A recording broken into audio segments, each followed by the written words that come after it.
I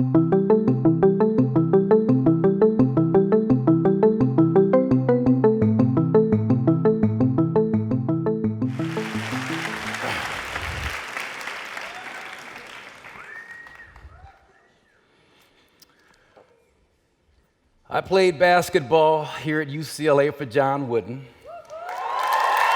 Yeah. I was on his 10th and final national championship team. I should have kept that net. It's probably worth a lot of money nowadays. But he won 10 championships in 12 years. He coached some of the all-time greats like Kareem Abdul-Jabbar, like Bill Walton. Talking about time, he was meticulous with his time in practice. Every minute was accounted for. He had some great sayings too, like failing to prepare is preparing to fail, and make every day your masterpiece, and be quick but don't hurry. He also had these philosophical building blocks that he used to form the pyramid of success. Now, I was a 17-year-old freshman, straight out of Crenshaw High. Does that look like the kind of guy that needs to learn how to tie his shoes or put his socks on, which he taught us at UCLA, or interested in philosophical building blocks? Probably not at that time. But I was a basketball player at Crenshaw too, and a real good basketball player. And when I got to UCLA, I was only the 4th ranked player out of 5 recruits that came in 1973, just the 4th best out of 5 guys. And I thought I was pretty good. And I say that to you to tell you that I was not some winner of the genetic lottery, that success for me as a basketball player was no foregone conclusion, that things were challenging when I first got here. And let me give you an example of how challenging they were. My first week in practice, I matched up against Keith Wilkes, and every day Keith Wilkes is just working me. He's using me. He's blocking my shots. I'm so frustrated by the end of that first week that I call home to my mom and dad crying on the phone. I'm 17 years old.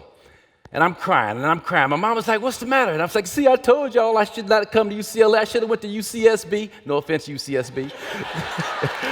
but I told you I should have went to UCSB. I'm in over my head. I can't play here." And my dad, in that direct way of his, said, "What's the problem?" And I said, "Keith Wilkes, Dad. He's blocking every shot I take." And my dad, without hesitation, said, "Keith Wilkes, he's the best forward in America. You're going to be fine." Now, don't you just hate when people assume that the success you achieved is because somebody gave you something or because you got a lucky break? Huh? Don't you just hate that? I mean, have you ever noticed a duck on the water, right? You watch that duck kind of zipping back and forth, floating on air, just moving and grooving. There's that duck, making it look so easy.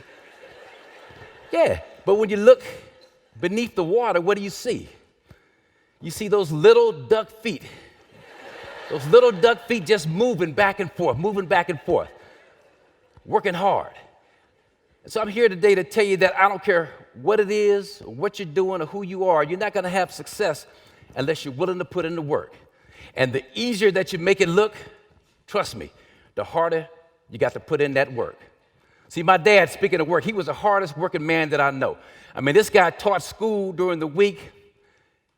He welded in the Long Beach shipyards at night when we needed extra money, and we had 5 kids, so we always needed extra money.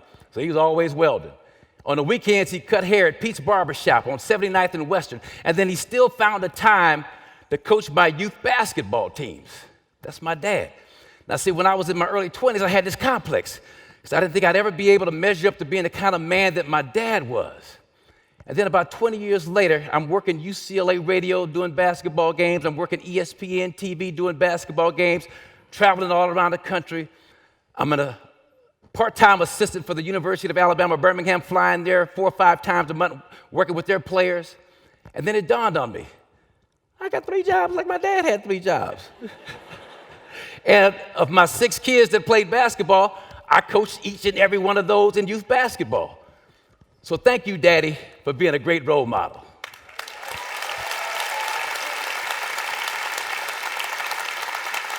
Now look, we can wish, hope, pray for greatness all we want, but unless we're willing to put in the time, it's not gonna happen. Now there's a guy by the name of Malcolm Gladwell, and he took a lot of flack for that 10,000 hours of practice to be great stuff, and I'm not really here to debate that. But he said something else that really resonated with me that has universal application. He said, natural ability requires a huge investment of time in order to be made manifest. Natural ability requires a huge investment of time in order to be made manifest. Now, when I was at UCLA, I had the reputation of being one of the hardest working guys around. I was the first guy to have my own personal trainer. This guy right here, Malik Abdul Mansur. He looks like he'll get you into shape, don't he? Malik Abdul Mansur. That was my personal trainer. I was one of the first to have one. And we did everything we could to get me better. We were relentless.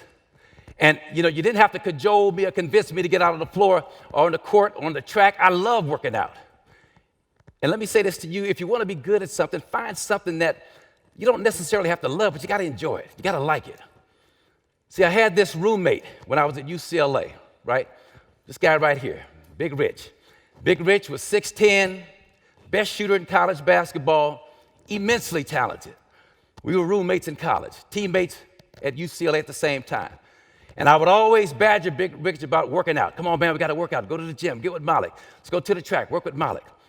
Now, he was lounging in our apartment on our brown beanbag chair. Anybody out here have a beanbag chair back in college? You know what those are? All right, so a few of you do, okay. But he's on the beanbag chair, he's strumming this little finger instrument called a kalimba. Boom, boom, boom, boom, boom, boom, boom, boom. Just chilling. I'm like, come on, Rich, we got to work out, man. We got to do something, man. Get with Malik. And Rich looks up to me and says something that I'll never forget. He looks up to me and says, Marques, look, man, you played basketball because you liked playing basketball. I played basketball because I was tall and I had to play basketball. Now leave me alone. And I left him alone. But he was right. I played because I loved the game. And I used to always think that I had this burning drive and desire to succeed that was borderline obsessive. But then it hit me later on, was it really a drive to succeed, or was it a fear, right? A fear of not only failure, but just being mediocre, a fear of mediocrity. And that word fear is a great acronym that I love. False evidence appearing real. False evidence appearing real. So now, when I was at Crenshaw High School, my high school coach, Willie West, taught me about hard work better than anybody else other than my dad. But there's something else that he taught me. So he taught me that I lacked the confidence in myself. See, back in those days, we didn't have the internet. We didn't have Google or YouTube or anything like that. And so what we learned about other players from around the country was from what we read about them in magazines like Street and Smith and Parade magazine. So I'd read about guys like Tom Lagarde and Jeep Kelly and Wesley Cox. And see, I've got this magic magnifying mind. So you put a meatball in my mind, it comes out a meatloaf. And so I blow things up totally out of proportion. So I'm thinking these guys are God's gift to basketball, and how can I ever compete with these guys? And that fear is creeping in. But what I didn't realize was that I was probably just as good, if not better, than any of those guys at that particular time. But that fear was something that I had to embrace, and it served me well, especially here at UCLA. My senior year, a couple of things happened. They were starting the John R. Wooden Award given to the best player in college basketball. He had retired a couple of years earlier. And also, they were bringing back the dunk shot. The dunk had been banned for 10 years, 10-year hiatus, banned in 1966, coming back in 1976. I got with my guy Malik. And Malik in that Neptune, New Jersey cadence of his said, he liked to clear his throat, yo, man, listen, man, for you to win this award, man, you got to go out there, man, and dunk everything, man. He used to do his eyes like that, too. You got to dunk everything. So that's what we worked on, me dunking everything. So my senior year, I came out, and I was a dunking fool. I dunked forward. I dunked backward. I dunked off of 1 feet. I dunked off of 2 feet. I dunked on people, around people, through people. I was a dunking fool. I was a dunking maniac. I had 63 dunks by the end of my senior year. That was thank you. But that was the most in college basketball. No other team had that many dunks. I had 63 by myself. And yes, I was the first winner of the John R. Wooden Award as being the best player in college basketball in 1977.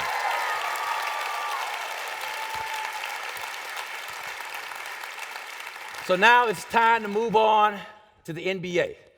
So I'm the third pick of the Milwaukee Bucks. Now, for most basketball players, being the third pick, you'd be like enamored. That'd be the best thing that could ever happen to you. But I'm a glass half empty kind of a guy, and so I was a little ticked off because I'm the Wooden Award winner. I'm College Player of the Year. I should be number one.